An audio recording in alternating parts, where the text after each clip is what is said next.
Sorry, there's someone who looks like they are filming. No, okay. Hi.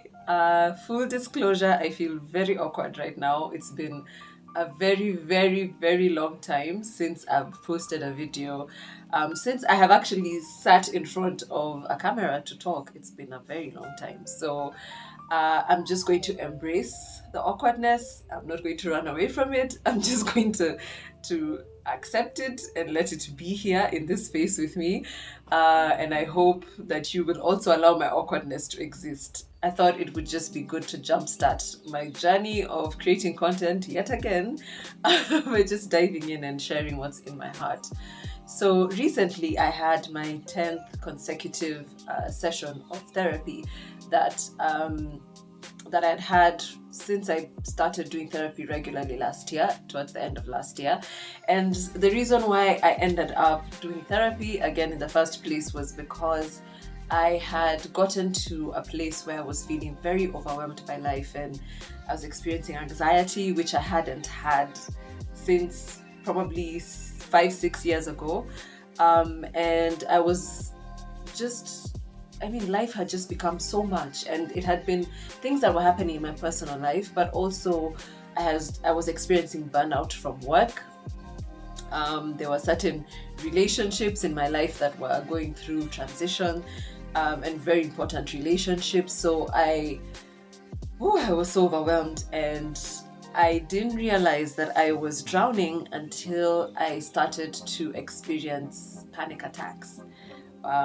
And that's what led me now to do therapy. And my therapist guided me through this session during our 10th session, where she was like, hey, let's take a moment to look back at the journey that we've had together and see, do you feel like there's been progress? Do you feel like things have changed in your life? And it was such a simple exercise, but it was so astounding because I hadn't even taken the time to realize how much my life had changed since I started regularly doing therapy. There's been a lot of upheaval in my life. 2023 has started with this year has just been like, okay, universe, I guess this is what we are doing. I've had people in my life who are going through some very challenging times, and trying to support them in the ways that I can has just been, it has been a bit overwhelming. And also seeing people close to me go through some really hard, painful things has not been easy. So 2023 has started with, you see, I can't even use words. And so I think what I want to talk about today is like, how do you handle overwhelming seasons in life, overwhelmingly challenging seasons in life? The thing that's so amazing about them is, like, I'm 38 years old now, and so I've gone through quite a bit of challenges, but still, they still catch me by surprise, and I'm like, what, really? Life? Seriously? Is this what we're doing? I just wanted to share with you some tools that have helped me, specifically this time, in addition to therapy, of course. I don't think therapy is for everybody. I feel like everybody has their own individual journey, but I have found it to be such a powerful resource in allowing me to process things, because I share my feelings and I share my experiences with my therapist, and she's able to mirror those things back to me in a digested sort of way where I can look at them and be like, oh, so that's what's going on, and sort of like draw the connection between the things that I'm experiencing now and maybe past experiences, and be able to come up with tools to be able to manage those things. So for me right now, therapy is really, really working, and it's helping me process through a lot of these painful emotions. But I have actually been very surprised that even though I'm going through all these challenging things in my life, I have not lost my center. And I think the tools that I have been able to collect over the years are the things that are keeping me sane. One thing that is a constant in my life, regardless of what is happening, whether I'm on a high or a low, is meditation. And that has just been one of the best journeys that I started. I have been meditating ever since, when did I start this? Probably like 2010. And whoa, that's like That's what, 13 years? What? 13 years of meditation? Okay. Wow. So I've been meditating for 13 years, and that has been my saving grace throughout so many things in my life. I do tend to practice meditation every single day in some shape or form. Sometimes I do guided meditation, sometimes I sit in silence, sometimes it's a lengthy meditation for like 45 minutes to an hour, sometimes it's 10 minutes, sometimes it's literally catching a break during the day and sitting in silence and just feeling into my body and doing a body scan and using my breath to bring myself into the present moment. I cannot overstate how beautifully simple meditation is and how life-changing it can be. Another thing that has helped me through challenging times is a cousin to meditation, which is mindfulness. And it's almost like moving meditation is what sometimes I feel like it is, or like living meditation. And for me, mindfulness simply is connecting with the present moment through my senses. So I'll be, washing the dishes, and I'll take a deep breath in and out as I'm doing this activity, and I'll feel the water running over my hands. I'll feel the soap bubbles as I scrub the dishes. I'll take notice of the sounds that are around me. I'll take notice of the smell of the dish soap as I'm washing. You're basically just bringing your attention to all your different senses. And what that does is it takes you outside of your mind. And this monkey mind sometimes can just be crazy, swinging from thought to thought. But being in mindfulness can bring you back into the present moment, can bring you back into what is happening right now. And it gets you into your body to engage with what is actually happening in this moment right now. When your mind is caught up in all these things that can go wrong, you forget that actually in this particular moment, this moment, this one, nothing is going wrong. You're actually okay. Another thing that has really been helpful for me is gratitude. And this, again, is a tool that I've been using for so many years. I remember there was a time that I had actually started making these things called glad bags, where I would sew them because I can sew. So I would make these bags, and I started to teach people how to write things like you're grateful for every single day on a piece of paper, and fold up the paper and put it inside the glad bag. And then from that, now when things feel overwhelming and you cannot find a reason to be grateful in life, so you think, pick one of the notes from your glad bag, read it, and remember that there's always blessings in your life. I can be really grateful for the simplest things. I can look at the sky and be like, the sky is blue, it's so beautiful, this is a cloudless day. Look at the light, look at the sunshine, it's gorgeous. I can see trees in my line of sight, and I'm so grateful for trees because they pump oxygen into the air, and that's what we're able to live on.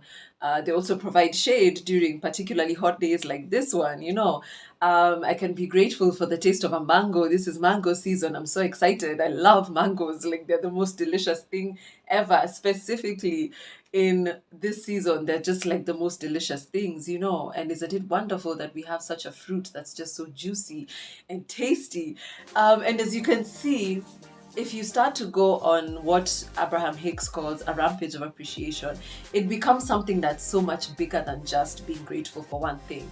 You'll find that being grateful for something will lead to you being grateful for another thing. So it just becomes this snowballing effect where you find with time you're actually feeling so much better because you have such gratitude. Another thing that's been so helpful is finding community. I've always had community in my life. Community was not something that I needed to be intentional about when I was younger. Like all of us, we didn't have to really think about, oh, this is my community. It was, these are my people, but we sort of just were thrown together by things in life. But as we get older and, families come in and responsibilities, I have really begun to appreciate the beauty of community. I set out the intention to have community last year, and somehow just sort of ended up in a book club. And this book club has become so much more than just a book club. It's become my safe space. It's become the place where I can just go and share the most intimate things about myself, like the most vulnerable things about myself.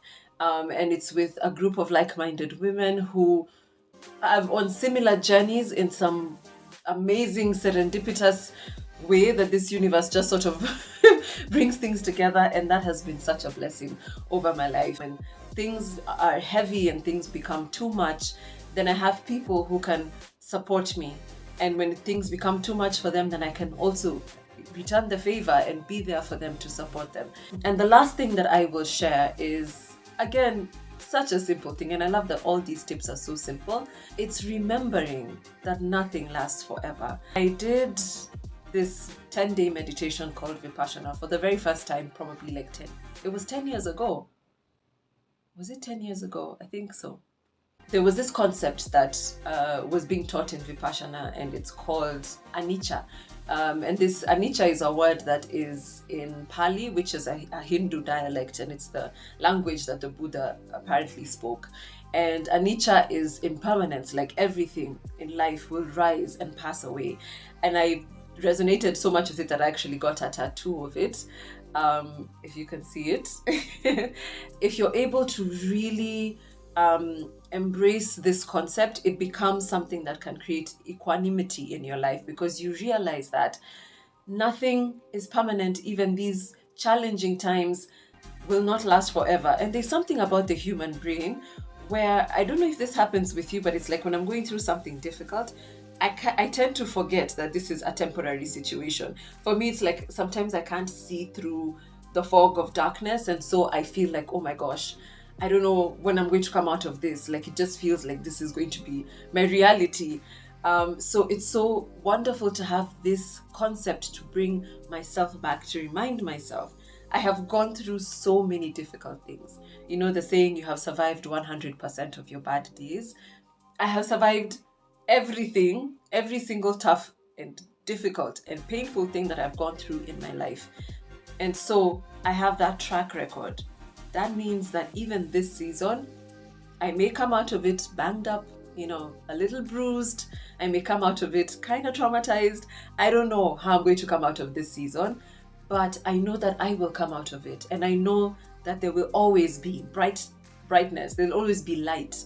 And it's not that I even have to look forward to the light. I can find the light even now, which is why all these tools work so well together, because gratitude is the way that we find the light, even in our darkest moments. Wow, this is much longer than I thought it was going to be. But I really appreciate you watching up until this point. I hope that was helpful. I hope that was interesting. I hope it was enlightening, or at the very least is something that you could relate with. And as I finish this video, I would like to remind you that above everybody else, you deserve your own unconditional love and acceptance. I'll see you in the next video. Bye.